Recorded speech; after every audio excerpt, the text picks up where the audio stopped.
திருவாவடுதுறை கோமுக்தீஸ்வரர் கோவில் தியாகராஜ சுவாமி புதிய தேர் திருப்பணியை குருமகா சன்னிதானம் பூஜைகள் செய்து தொடங்கி வைத்தார். மயிலாடுதுறை மாவட்டம் குத்தாலம் தாலுகா திருவாவடுதுறையில் 14ஆம் நூற்றாண்டில் ஆதீனகுலு முதல்வர் நமச்சிவாயமூர்த்திகளால் தோற்றுவிக்கப்பட்ட சைவ ஆதீன திருமடம் உள்ளது. தமிழ்மொழி கலாச்சாரம் சைவ சித்தாந்தத்தை வளர்ப்பதில் முக்கிய பங்காற்றும் இந்த ஆதீனத்திற்கு சொந்தமான கோவில்களில் ஒன்றாக திருவாவடுதுறை கோமுக்தீஸ்வரர் கோவில் அமைந்துள்ளது.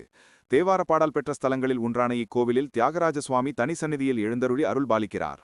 தியாகராஜ சுவாமி புதிய தேர் திருப்பணி தொடக்க விழா நடந்தது. கோமுக்தீஸ்வரர் கோவில் கொடிமரம் முன்பு திருவாவடுதுறை ஆதீனம் 24வது குருமகா சன்னிதானம் ஸ்ரீலட்சி அம்பலவான தேசிக பரமாச்சாரியார் சுவாமிகள் திருமுன்னர் சிவாச்சாரியார்கள் சிறப்பு பூஜைகள் செய்து தேர் திருப்பணியை குருமகா சன்னிதானம் தொடங்கி வைத்தார். புதிதாக செய்யப்படும் தேர் 22 அடி அகலமும் சுவாமி சிம்மாசனம் வரை 22 அடி உயரமும் உடையது. இந்த தேர் திருப்பணியை ஸ்ரீலட்சி குருமகா சன்னிதானம் அருளாணையின் வண்ணம் கோவையரன் பணியாரக்கட்டளை உபயமாக செய்து கொடுக்கிறது.